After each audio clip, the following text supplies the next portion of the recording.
Quick 25ಗೆ ಸ್ವಾಗತ. ನಾನು ಚೈತ್ರ ಅಂಚನ್. ಈ ಕ್ಷಣದ 25 ಸುದ್ದಿಗಳನ್ನು ಕ್ವಿಕ್ ಆಗಿ ನೋಡೋಣ. ಮಂಡ್ಯದ ಮಿಮ್ಸ್ ನಿರ್ದೇಶಕ ನರಸಿಂಹಮೂರ್ತಿಗೆ ಮಗು ಪೋಷಕರು ತರಾಟೆಗೆ ತೆಗೆದುಕೊಂಡಿದ್ದಾರೆ. ಸಾವಿಗೆ ಯಾರು ಹೊಣೆ ಅಂತ ಕ್ಲಾಸ್ ತಗೊಂಡಿದ್ದು ವೈದ್ಯರ ವಿರುದ್ಧ ಕ್ರಮಕ್ಕೆ ಆಗ್ರಹಿಸಿದ್ದಾರೆ. ಸ್ಥಳಕ್ಕೆ ಎಸ್ಪಿ ಬಾಲದಂಡಿ ಭೇಟಿ ನೀಡಿ ಸಮಸ್ಯೆ ಆಲಿಸಿದ್ರು. ಮರಣೋತ್ತರ ಪರೀಕ್ಷೆಗಾಗಿ ಮಗುವಿನ ಮೃತದೇಹವನ್ನು ಮೈಸೂರಿನ ಕೆಆರ್ ಆಸ್ಪತ್ರೆಗೆ ರವಾನೆ ಮಾಡಲಾಯಿತು. ಕಮಲ್ ಹಾಸನ್ ಕನ್ನಡಿಗರ ಕ್ಷಮೆ ಕೇಳಲೇಬೇಕು ಅಂತ ರಚಿತಾ ರಾಮ್ ಆಗ್ರಹಿಸಿದ್ದಾರೆ.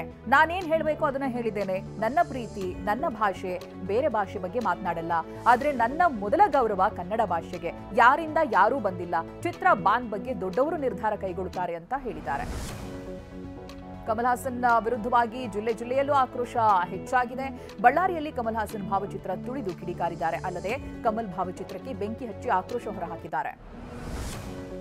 ವಿಕ್ಟರಿ ಥಿಯೇಟರ್ ವಿರುದ್ಧ ಕನ್ನಡ ಪರ ಸಂಘಟನೆಗಳು ಆಕ್ರೋಶವನ್ನ ಹೊರಹಾಕಿದ್ದಾರೆ. ಕಮಲ್ ಹಾಸನ್ ಪರ ನಿಂತಿದ್ದಕ್ಕೆ ವಿಕ್ಟರಿ ಸಿನಿಮಾ ವಿರುದ್ಧ ಕಿಂಡಕಾರಿದ್ದಾರೆ. ಕನ್ನಡಿಗರ ಆಕ್ರೋಶ ಹೆಚ್ಚಾಗ್ತಾ ಇದ್ದಂತೆ ವಿಕ್ಟರಿ ಥಿಯೇಟರ್ ಇದೀಗ ತಂಡ ಹೊಡೆದಿದೆ. ವಿವಾದ ಬಗೆಹರಿದ ಮೇಲೆ ಸಿನಿಮಾ ರಿಲೀಸ್ ಅಂತ ಪ್ರಕಟಣೆ ಹೊರಡಿಸಿದೆ. ಟಗ್ ಲೈಫ್ ಸಿನಿಮಾ ಬೆಂಬಲಿಸಿದ್ದ ವಿಕ್ಟರಿ ಥಿಯೇಟರ್ ಇದೀಗ ಉಲ್ಟಾ ಹೊಡೆದಿದ್ದು ಕನ್ನಡಿಗರೊಂದಿಗೆ ಮಾತನಾಡುವಂತೆ ಕಮಲ್ಗೆ ಒತ್ತಾಯಿಸಿದೆ. ಮಾತುಗಳಿಂದ ಪರ್ವತಗಳನ್ನೇ ಸರಿಸಬಹುದು. ನಿಮ್ಮ ಪ್ರೀತಿಯ ಕನ್ನಡಿಗರ ಜೊತೆ ಮಾತನಾಡಿ, ಎಲ್ಲ ಅಡೆತಡೆ ಕಹಿ ಘಟನೆಯನ್ನ ಸರಿಪಡಿಸಿ ಅಂತ ಪೋಸ್ಟ್ ಹಂಚಿಕೊಂಡಿದೆ. ಹೇಮಾವತಿ ಕೆನಲ್ ಯೋಜನೆ ವಿರೋಧಿಸಿ ನಿನ್ನೆ ಪ್ರತಿಭಟಿಸಿದ್ದವರ ವಿರುದ್ಧವಾಗಿ ಎಫ್ಐಆರ್ ದಾಖಲಾಗಿದೆ. ತುಮಕೂರು ಗ್ರಾಮ ಕ್ಷೇತ್ರದ ಶಾಸಕ ಸುರೇಶ್ ಗೌಡ, ಜ್ಯೋತಿ ಗಣೇಶ್, ತುರುವೇಕೆರೆ ಎಂಟಿ ಕೃಷ್ಣಪ್ಪ ಸೇರಿ ನೂರಾರು ಜನರ ವಿರುದ್ಧವಾಗಿ 11 ಎಫ್ಐಆರ್ ದಾಖಲಾಗಿದೆ. ಸಾರ್ವಜನಿಕರಿಗೆ ತೊಂದರೆ ಕೊಟ್ಟಿರುವಂತಹ ಆರೋಪದಡಿ ಎಫ್ಐಆರ್ ದಾಖಲಾಗಿದೆ. ಹೇಮಾವತಿ ಯೋಜನೆ ವಿರೋಧಿಸಿ ಪ್ರತಿಭಟಿಸಿದವರ ವಿರುದ್ಧವಾಗಿ ಎಫ್ಐಆರ್ ದಾಖಲಾಗಿದೆ. ಇಬ್ಬರು ಸ್ವಾಮೀಜಿಗಳು ಅಂತಾನೂ ಅಲ್ಲಿ ಉಲ್ಲೇಖಿಸಲಾಗಿದೆ. ಆದರೆ ಯಾವ ಸ್ವಾಮೀಜಿ ಅನ್ನೋದಾಗಿ ಅಲ್ಲಿ ನಮೂದಿಸಿಲ್ಲ. ನಿಯಮ ಉಲ್ಲಂಘನೆ ಹಿನ್ನೆಲೆ ಪ್ರಕರಣ ದಾಖಲಿಸಿ ತನಿಖೆ ಕೈಗೆತ್ತಿಕೊಂಡಿದ್ದಾರೆ. ಡಿಸಿಎಂ ಡಿಕೆ ಶಿವಕುಮಾರ್ ವಿರುದ್ಧ ಗುಬ್ಬಿ ಶಾಸಕ ಶ್ರೀನಿವಾಸ್ ವಾಗ್ದಾಳಿ ನಡೆಸಿದ್ದಾರೆ. ಹಠಕ್ಕೆ ಬಿದ್ದು ನೀರು ತಗೊಂಡು ಹೋಗುವ ಉದ್ದೇಶವಿದೆ. ಎಲ್ರಿಗೂ ತೊಂದರೆ ಕೊಡೋ ಕೆಲಸ ಮಾಡ್ತಿದ್ದಾರೆ. ನನ್ನ ವಿರುದ್ಧ ಇದ್ದವರೇ ಪ್ರೊಟೆಸ್ಟ್ನಲ್ಲಿ ಸೇರಿದ್ರು ಅಂತ ಕಿಡಿಕಾರಿದ್ದಾರೆ.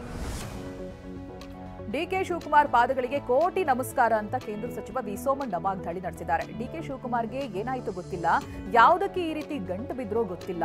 ನಮ್ಮ ಜನರನ್ನ ನೆಮ್ಮದಿಯಿಂದ ಇರೋದಕ್ಕೆ ಬಿಡಿ. ನಾನೇ ಮಹಾರಾಜ, ನೀನೇ ಉಪಮುಖ್ಯಮಂತ್ರಿ ಅಂತ ಕಿಡಿಕಾರಿದ್ದಾರೆ. ಪ್ರಕರಣಗಳ ಬಗ್ಗೆ ಸಚಿವ ದಿನೇಶ್ ಗುಂಡೂರಾವ್ ಪ್ರತಿಕ್ರಿಯಿಸಿದ್ದಾರೆ. ಮಂಗಳೂರಿಗೆ ಭೇಟಿ ನೀಡಿ ಕ್ರಮ ಕೈಗೊಂಡಿದ್ದೇವೆ. ದ್ವೇಷ ಭಾಷಣ ಪ್ರಚೋದಿಸುವುದನ್ನ ದಮನ ಮಾಡಬೇಕು. ಮುಂದಿನ ದಿನ ಶಾಂತಿ ಮರುಸ್ಥಾಪನೆಗೆ ಕ್ರಮ ಕೈಗೊಳ್ಳುತ್ತೀವಿ ಅಂತ ಹೇಳಿದ್ದಾರೆ.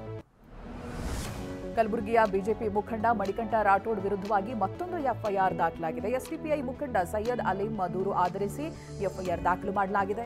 ಫೇಸ್ಬುಕ್ನಲ್ಲಿ ಮುಸ್ಲಿಮರ ಬಗ್ಗೆ ಅವಹೇಳನಕಾರಿ ಹೇಳಿಕೆ ಆರೋಪ ಹಿನ್ನೆಲೆ ಕಲಬುರಗಿ ಸೆಂಟ್ ಪೊಲೀಸ್ ಠಾಣೆಯಲ್ಲಿ ಎಫ್ಐಆರ್ ದಾಖಲಾಗಿದೆ. ಕಲಬುರಗಿಯ ಬಿಜೆಪಿಯಲ್ಲಿ ಅಡ್ಜಸ್ಟ್ಮೆಂಟ್ ಗಿರಾಕಿಗಳಿದ್ದಾರೆ ಅಂತ ಶಾಸಕ ಬಸನಗೌಡ ಪಾಟೀಲ್ ಯತ್ನಾಳ್ ವಾಗ್ದಾಳಿ ನಡೆಸಿದ್ದಾರೆ. ರಾತ್ರಿ ಎಐಸಿಸಿ ಅಧ್ಯಕ್ಷ ಮಲ್ಲಿಕಾರ್ಜುನ್ ಖರ್ಗೆ ಮನೆಯಲ್ಲಿರ್ತಾರೆ. ಬೆಳಗ್ಗೆ ಬಂದು ಬೋಲೋ ಭಾರತ್ ಮಾತಾ ಕಿ ಜೈ ಅಂತ ಹೇಳ್ತಾರೆ. ಕಲಬುರಗಿಯ ಬಿಜೆಪಿ ಶಾಸಕರು ಮುಖಂಡರ ವಿರುದ್ಧ ಕಿಡಿಕಾರಿದ್ದಾರೆ. ರಾಜ್ಯದಲ್ಲಿ ಕೊರೋನಾ ರಣಕೇಕೆ ಮುಂದುವರೆದಿದ್ದು ಹುಬ್ಬಳ್ಳಿಯಲ್ಲಿ 11 ತಿಂಗಳ ಮಗುವಿನಲ್ಲಿ ಸೋಂಕು ದೃಢಪಟ್ಟಿದೆ. ಹುಬ್ಬಳ್ಳಿಯ ಬೈರಿದೇವರಕೊಪ್ಪದ ಮಗುವಿಗೆ ಕೊರೋನಾ ಸೋಂಕು ತಗುಲಿದ್ದು ಕಿಮ್ಸ್ ಆಸ್ಪತ್ರೆಯಲ್ಲಿ ಚಿಕಿತ್ಸೆ ನೀಡಲಾಗ್ತಾ ಇದೆ. ಬೆಂಬಲ ಬೆಲೆಯಡಿ ಜೋಳ ಖರೀದಿ ಮಾಡಬೇಕು ಅಂತ ಆಗ್ರಹಿಸಿ ಅನ್ನದಾತರು ಬೀದಿಗಿಳಿದಿದ್ದಾರೆ. ರಾಯಚೂರು ಜಿಲ್ಲೆ ಸಿಂಧನೂರು ತಹಶೀಲ್ದಾರ್ ಕಚೇರಿ ಮುಂದೆ ಪ್ರೊಟೆಸ್ಟ್ ಮಾಡಿದ್ದಾರೆ.